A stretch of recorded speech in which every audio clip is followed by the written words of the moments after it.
सभी को जय मसीह की। मेरा वचन है आज हमारे रवैये के ऊपर, है ना, मतलब एटीट्यूड। कई बार ऐसा होता है हम कुछ चीज़ों को जो होती है समझ नहीं पाते हैं, है ना। हम उस समय सिर्फ एक इंसान के तौर पर रिएक्ट करते हैं, मतलब हम अपना जो बिहेवियर उसके तौर पे दिखाते हैं कि अरे इसके साथ ऐसा क्यों हो रहा है, या ये पास्टर के साथ क्यों हो रहा है, पास्टर की बेटी है, ये तो खुद इतना प्रार्थना करते क्यों हो रहा है, ये तो खुद वचन देती तो तेरे साथ क्यों हो रहा है, पक्का इसके जीवन में कोई पाप है इसलिए हो रहा है। लेकिन हम ये तब बात करते हैं जब हम वचन से दूर होते हैं कि उसके जीवन में पाप है। हमेशा पाप ही आपके जीवन में रुकावट का कारण नहीं बनता है। परमेश्वर आपको सिखाना चाहता है, वो भी एक वजह होती है। और मैंने ये सीखा है और मैं जानती हूँ और मैं कह सकती हूँ इस चीज़ को कि हाँ, परमेश्वर मुझे सिखाना चाह रहा था, इसलिए मेरे जीवन में बहुत सी चीज़ें हुई।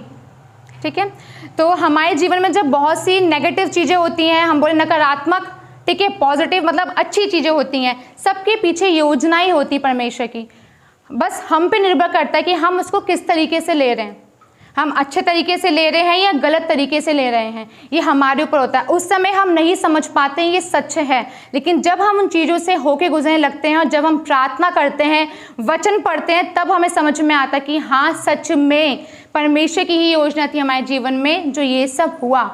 उस समय बिल्कुल ही समझ में नहीं आता। मुझे भी कई बार जब मैंने बहुत सी चीज़ों को झेला, मुझे उस समय सच में नहीं लगा था। मैं भी कई बार सोचती थी कि क्यों ऐसा ही, क्यों मेरे साथ ही, क्यों ना। लेकिन धीरे धीरे जब मैंने वचन पढ़ना शुरू करा, और मैं परमेश्वर का बहुत धन्यवाद देती हूँ कि जब मैं प्रार्थना में नीचे होती हूँ, प्रभु किसी न किसी तरीके से मुझसे बात करता है, चाहे वो किसी व्यक्ति के द्वारा, चाहे मैं कुछ ऐसा देख लेती हूँ कि हाँ, परमेश्वर चाहता है बेटा उठ, बढ़ जा, मत रुक। ठीक है, जैसे मैं आपको कुछ चीज़ें बताऊँगी। यूसुफ के बारे में हम सभी जानते हैं, है ना। यूसुफ उसके जीवन में जब दुख तकलीफ़ें आई थी, मुझे बहुत अच्छा लगता है जब मैं पढ़ रही थी इसको वचन में, तो यूसुफ के जब जीवन में दुख तकलीफ़ें आई थी, उसके जो रवैया था वो ये नहीं था कि मेरे साथ ऐसा क्यों हो रहा है ना। उसने कभी भी इस चीज़ों को इस तरीके से नहीं लिया कि क्यों मेरे साथ ही, क्यों। कई बार ऐसा होता है ना कि हम कुड़कुड़ाते हैं कि हमारे साथ ही ऐसा क्यों हो रहा है। हम भूल जाते जो परमेश्वर ने हमारे साथ किया या उसकी जो योजना हमारे जीवन में है। लेकिन यूसुफ नहीं भूला था, उसको पता था कि परमेश्वर ने जो उसको दर्शन दिया है, जो उसको सपने में जो उससे बातचीत की है, उसके जीवन में इस चीज़ के प्रति योजना थी। वो सिर्फ और सिर्फ वहीं तक सीमित नहीं था कि वो भेड़ बकरियों को ही चराए। परमेश्वर ने अगर उसको सपना दिखाया, ज़रूर उसके पीछे योजना है। तो मैं वचन को निकालूंगी, उत्पत्ति उसका 37 अध्याय।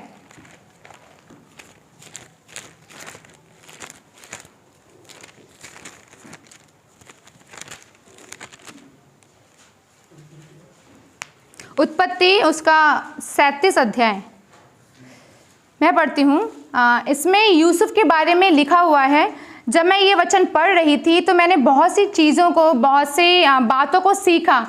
जो मैंने सीखा है वो यही है कि यूसुफ को कई बार स्वप्न आए थे कि वो पूलियों को खड़ा होते देख रहा है, तो उसके आसपास की पूलियाँ उसको झुक के दंडवत कर रही हैं, या कई तारागण उसको दंडवत कर रहे हैं। जब उसने ये स्वप्न अपने परिवार के लोगों को बताया तो उसके परिवार के लोगों का रवैया बदल गया उसके प्रति कि हम इसके अधीन हो जाएंगे। प्रभु इससे बात कर रहा है, हमसे बात नहीं कर रहा, हमें इसके अधीन होना पड़ेगा। इवन उसके माता पिता ने भी बोल दिया कि हम इसके अधीन होंगे, क्या तू हमें अपने अधीन कराना चाहता है ना। और यही वो यूसुफ है, जब उनको भोजन की आवश्यकता पड़ी थी तो उसका परिवार के लोग वहीं गए थे जहाँ पे यूसुफ प्रधान बना हुआ था। कई बार ऐसा होता है हमारे जीवन में, हमारे साथ बहुत सी चीज़ें ऐसी हो जाती हैं, हम ये सोचते कि अच्छा ये बोलेगा या ये बताइए, ये कहेगी। लेकिन हम ये भूल जाते हैं कि हर किसी के जीवन में, सिर्फ उसके लिए जीवन में, आपके भी जीवन में परमेश्वर की योजनाएं हैं। यूसुफ के भाइयों ने उसको गड्ढे में डाल दिया, उसको बेच दिया, क्या कुछ नहीं किया उसके साथ, लेकिन उसका रवैया ना अपने भाइयों के प्रति बदला, ना परमेश्वर की योजना के प्रति बदला। यदि हमारे साथ ऐसा कोई करे, है ना, हमारा रवैया उसके प्रति बदल जाएगा, ये सच है। लेकिन यूसुफ का ना उसके भाइयों के प्रति बदला, ना उसके परिवार के प्रति बदला, और परमेश्वर ने जो उसके जीवन में योजनाएं बनाई थी वो पूरी हुई। ठीक है, हमें अपने रवैयों को चेंज करना बहुत ज़रूरी है। ठीक, नकारात्मक रवैया रखना है या सकारात्मक रखना है, सही सोचना है, सही तरीके से परमेश्वर की योजना को लेना है या गलत तरीके से लेना है। ठीक, यूसुफ का जो रवैया था वो सही था कि परमेश्वर की जो योजनाएं हैं मेरे जीवन में वो पूरी होनी, इसलिए ऐसा हो रहा है। और वो ये बात बोलता भी है अपने भाइयों से कि तुम इस बात के लिए अपने आप को दोषी मत समझो। परमेश्वर चाहता था कि मैं यहाँ पहुँचूँ और मैं तुम्हें बचा सकूँ ताकि तुम भूखे ना मरो, इसलिए आज मैं यहाँ पर हूँ, है ना। अब्राहम के बारे में हम सब जानते हैं ना। अब्राहम का जो रवैया था वो था नकारात्मक। क्यों नकारात्मक था? जब अब्राहम बूढ़े थे तो परमेश्वर ने उससे बातचीत की थी कि मैं तुझे पुत्र दूंगा, उसको किसके समान बनाऊंगा?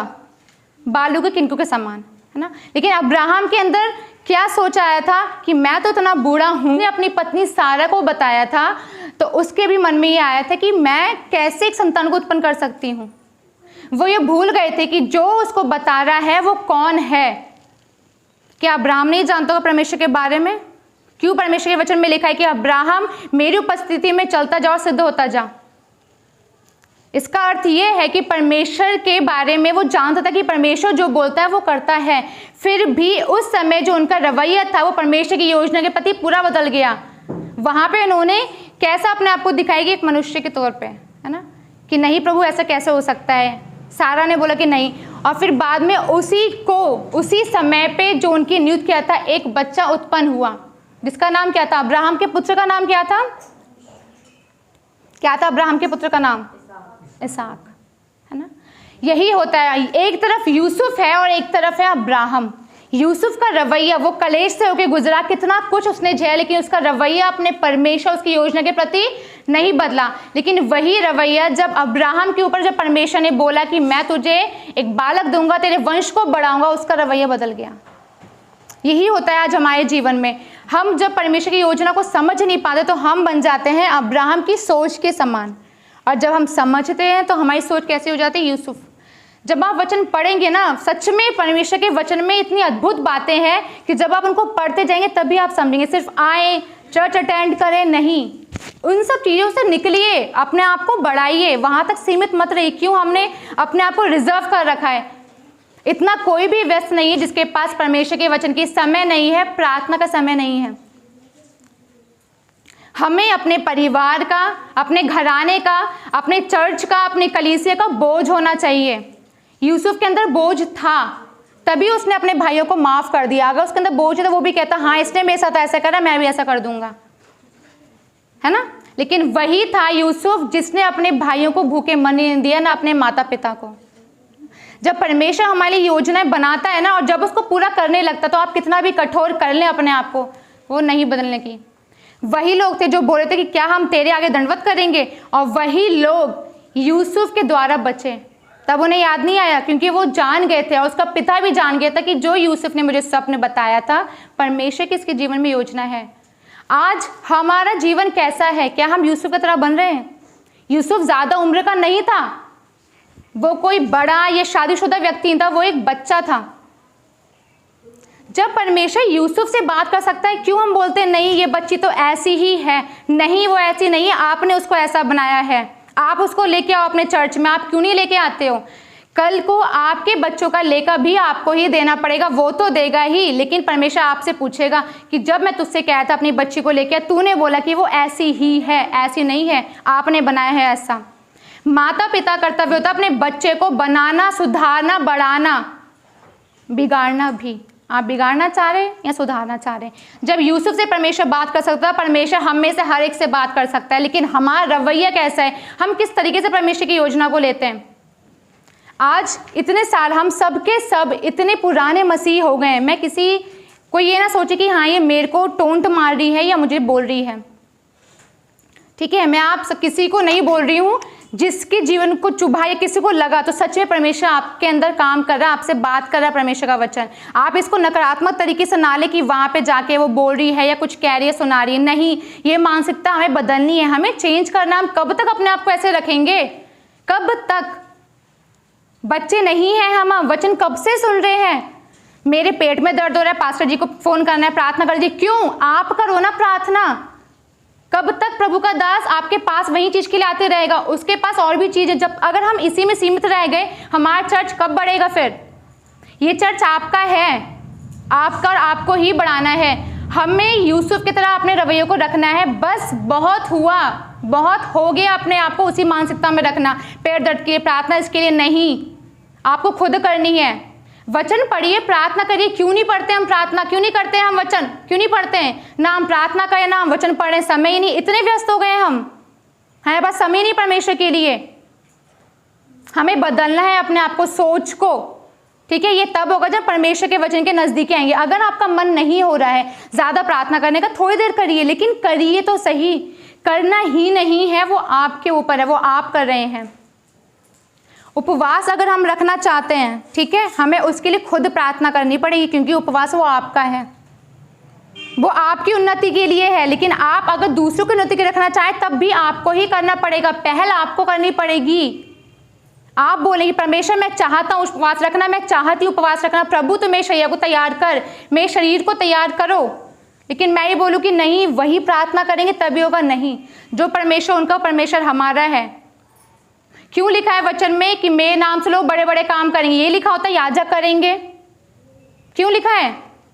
लेकिन हम आज भी अपने घर पे आराम से रहते हैं। मैं देखती हूँ ना, जब लोगों को, मुझे बार बार नूह का समय याद आता है। जैसे नूह के समय पे नूह बता रहा था ना, अपने पापों से पश्चाताप करो, वो बोलते नहीं, हमें जो हम कर रहे हैं वो ही सही है, हम कुछ गलत नहीं कर रहे, क्योंकि प्रभु ने हमें उद्धार दे दिया है, हमारे पापों से माफी कर दी, अब तो हम पाप कर सकते हैं, हमें मिल गई टिकट, हम पाप पे पाप करते जाओ, पाप पे पाप करते जाओ, है ना?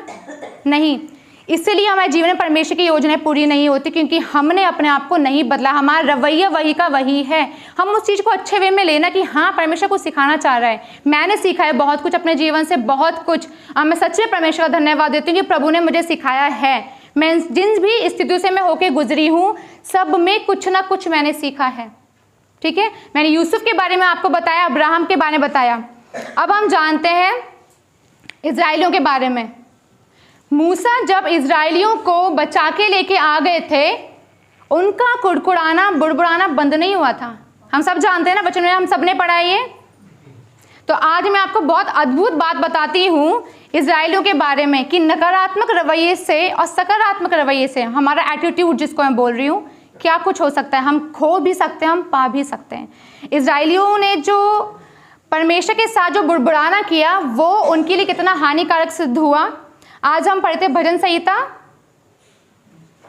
हमें 95 पढ़ा था ना, सभी खोल लेंगे भजन संहिता 95। परमेश्वर का बहुत धन्यवाद कि जो वचन मैं चाह रही थी, जो वचन मैंने सोचा था, वो आज इसमें भी आ गया है। मैं पढ़ती हूँ, इसमें लिखा है भजन संहिता 95 के 10वें पद में, 40 वर्ष तक मैं उस पीढ़ी के लोगों से रूठा रहा और मैंने कहा ये तो भटकने वाले मन के हैं और इन्होंने मेरे मार्गों को नहीं पहचाना। इस कारण मैंने क्रोध में आकर शपथ खाई कि ये मेरे विश्राम स्थान में कभी प्रवेश ना करने पाएंगे। आज हमारे रवैये के वजह से ही हम उन आशीषों तक नहीं पहुंच पाते हैं जो परमेश्वर ने हमारे रखी है। विश्राम स्थान का मतलब सिर्फ भवन ही नहीं है, यह भी है जो आशीषें परमेश्वर आपको देना चाहता है। और इस वचन को मैं पुराने नियम से पढ़ के बताना चाहती हूँ आप लोगों को। निर्गमन की पुस्तक, उसका 16 अध्याय 1 से 3 पद तक।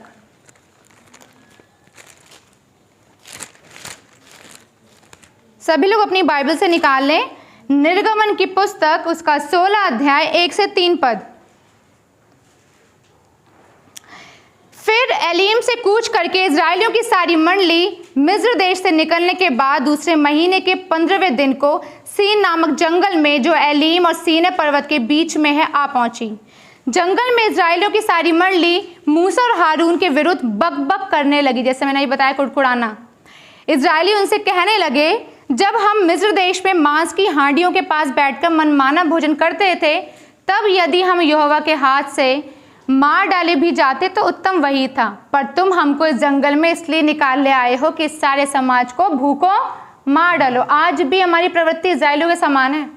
हम वो ये भूल गए कि यहाँ पे बोल भी रहे कि निकाल के ले आए हो, भूल गए कि मूसा उनको समुद्र से निकाल के ले आया। वो भूल गए परमेश्वर ने कितना बड़ा अद्भुत चमत्कार किया था कि पानी को, समुद्र को 2 भागों में बांट दिया। ये निकल गया। जब बकबक होती है ना, जब कुड़कुड़ाना होता है, हम उन आशीषों को भूल जाते जो परमेश्वर ने हमारे जीवन में की होती हैं। बोल भी रहे हैं और भूल भी गए हैं कि तू हमको यहाँ पे मारने के लिए आया है। कितनी अजीब बात है, वो ये भूल गए कि जो परमेश्वर समुद्र को बांट सकता है कि हमारा पेट नहीं भरेगा, उसकी कोई योजना नहीं हमारे प्रति। उनके लिए जरूरी क्या था? पेट। आज के समय में भी वचन में लिखा है कि उनका मसीह पेट है। आज के समय में भी मसीहों ने परमेश्वर की सिर्फ और सिर्फ उसको अपना आधार बनाया पेट का, कि बस हमारा पेट भरना चाहिए, आत्मा चाहे हमारी मर जाए, शरीर तृप्त हो जाए। उन्होंने क्या बोला कि मनमाना भोजन करते थे। वो ये भूल गए कि परमेश्वर की क्या योजना है हमारे जीवन में। हमें भोजन चाहिए, परमेश्वर की योजना गई, हमें कपड़े चाहिए, हमें अच्छा घर चाहिए, हमें सब कुछ अच्छा चाहिए, लेकिन हम परमेश्वर से दूर हो रहे, वचन से दूर हो रहे, वो हमारे लिए नहीं है। क्या करेगा परमेश्वर हमारे साथ? क्योंकि हम तो मसीही हैं। अगर हम जन्म से मसीह, तो हम ये सोचेंगे हम तो उसी के हैं, लेकिन हम ये भूल जाते हैं कि परमेश्वर का सिर्फ अभी अनुग्रह है। जब वो न्याय करेगा तो अनुग्रह नहीं करेगा। हम इस चीज़ को भूल चुके हैं, खो गए हैं बिल्कुल दुनिया में। जो जैसा कर रहा है तुम भी करो, अगर उसने ऐसा करा है तो मैं भी ऐसा करूँगा, मैं भी ऐसा लूँगा। ये भूल जाऊँगा कि परमेश्वर ने जो योजनाएं बनाई, प्रभु से दूर हो जाऊँगा, संसार के पास होता चला जाऊँगा। आज यही प्रवृत्ति, इजराइलों वाली प्रवृत्ति हमारे अंदर आ गई है कि सब कुछ चाहिए, बस परमेश्वर तू दूर है हमसे। क्यों? देने वाला वही है, क्यों नहीं चाहिए हमें परमेश्वर? इतना हमें संसार प्यार हो कि हम परमेश्वर से दूर हो चुके। मैं नहीं बोल रही कि आपको अपनी ज़रूरतों को पूरा नहीं करना चाहिए, करें आप लोग, हर चीज़ लें, लेकिन परमेश्वर को भी तो समय दें। जिसने आपको दिया है उसके लिए समय नहीं, बाकी सबके लिए समय है। हम इतना व्यस्त, सबके लिए समय, दोस्तों के समय, फ़ोन चलाने के समय, घूमने के समय, पार्टी में जाने के समय, सब कुछ, लेकिन आपके पास समय नहीं है सिर्फ परमेश्वर के लिए। जब परमेश्वर के लिए नहीं तो वचन तो बहुत दूर की बात है। या तो आपके अंदर पाप है, या आप डरते हैं कि मुझे संसार से अलग होना पड़ेगा परमेश्वर के लिए। संसार चाहिए बस, परमेश्वर जाए, है ना। अच्छा होता अगर पुराने नियम वाली जो व्यवस्था थी वो लागू होती कि आप सबके दिन चर्च में नहीं है तो आपको पे दंड होगा। लेकिन आज मिल गया ना सेंत में, इसलिए कद्र नहीं है। जो चीज़ हमें मिलती है ना सेंत मतलब फ्री में मिल गया, हमें कोई कीमत चुकानी नहीं पड़ी है, हम उसकी कद्र नहीं करते हैं। लेकिन जो हम खुद कमाते हैं उसकी हमें कद्र होती है ना। जब हम खुद जॉब पे जाते हैं तब हम समझते हैं 10 रुपये की कीमत क्या होती है। 10 रुपये भी खो जाए हम उसको ढूंढते हैं। यही हम अपने मम्मी पापा से ले माँ बाप से 100 रुपये भी खो जाए, पापा एक और दे दो। यही मानसिकता हमारी होती है। जो हमें मिल गया उसकी कद्र नहीं है, लेकिन जो मिल रहा है वही चाहिए बस। परमेश्वर तू दूर हो, संसार को हमारे पास आने दे। मैं इजराइलियों की कुड़कुड़ाहट और बता रही हूँ आपको, यहाँ तक सीमित नहीं थी उनकी कुड़कुड़ाहट बहुत आगे तक गई है। जो हमने आज भजन संहिता 95 पढ़ा है कि वो विश्राम स्थान में प्रवेश नहीं करने पाए। इतना कुड़कुड़ाए कि वो उस आशीष तक नहीं पहुँच पाए जो परमेश्वर ने उनके साथ वाचा बांधी थी। मैं पढ़ रही हूँ इसका 7 और 8, निर्गमन 16 अध्याय का 7 और 8 पद। और भोर को तुम्हें यहोवा का तेज देख पड़ेगा, क्योंकि तुम जो यहोवा पर बुड़बुड़ाते हो उसे वह सुनता है, और हम क्या है कि तुम हम पर बुड़बुड़ाते हो। फिर मूसा ने कहा, यह सब होगा जब यहोवा सांझ को तुम्हें खाने के लिए मांस और भोर को रोटी मनमाने देगा, क्योंकि तुम जो उस पर बुड़बुड़ाते हो उसे वह सुनता है। तुम्हारा बुड़बुड़ाना हम पर नहीं, यहोवा पर ही होता है। आप ये सोचें, जब ये बुड़बुड़ाना परमेश्वर तक पहुंच गया, वो भी सुन रहा है, तो मूसा कितना परेशान हो गया होगा जब वो सुनता होगा। भूल गए बिल्कुल कि परमेश्वर हमको लेके आए। बुड़बुड़ाना बंद ही नहीं हुआ है। पहले पेट चाहिए था, ठीक है, कि हमारा पेट भरना चाहिए, हम वहाँ पे मांस खाते थे। तो यहाँ पर इतना बुड़बुड़ाई परमेश्वर ने कहा, ठीक है तुम बुड़बुड़ा रहे हो ना, बकबक कर रहे हो, ठीक मैं तुम्हें मांस भी दूंगा। फिर भी उनका बुड़बुड़ाना यहाँ तक सीमित नहीं हुआ। हम आगे पढ़ेंगे। 12 पद में लिखा है निर्गमन 16 का, इजराइलियों का बुड़बुड़ाना मैंने सुना है, उनसे कह दे कि गोधूली के समय तुम मांस खाओगे और भोर को तुम रोटी से तृप्त हो जाओगे, और तुम यह जान लोगे मैं तुम्हारा परमेश्वर यहोवा हूँ। परमेश्वर उनसे प्रेम करता था, इसलिए उसने कहा कि ठीक है बुड़बुड़ा रहे हैं तो मैं इनको मांस भी दूंगा और रोटी भी दूंगा। जो परमेश्वर उनको बचा के ले आया, कि वो मांस नहीं खिला सकता था उनको, क्या रोटी नहीं दे सकता था? लेकिन हमारी मानसिकता कैसी है, हम भूल गए जो हमें बचा के ले आया वो हमारा पेट नहीं भरेगा। यही होता है जब हम परमेश्वर की योजना को भूल जाते हैं, सिर्फ खुद में खो जाते हैं। भूल जाते हैं कि कोई है जो देख रहा है, कोई है जो सुन रहा है, कोई है जिसके सामने हमें खड़े होना है, न्याय करेगा, अनुग्रह नहीं होगा उस दिन।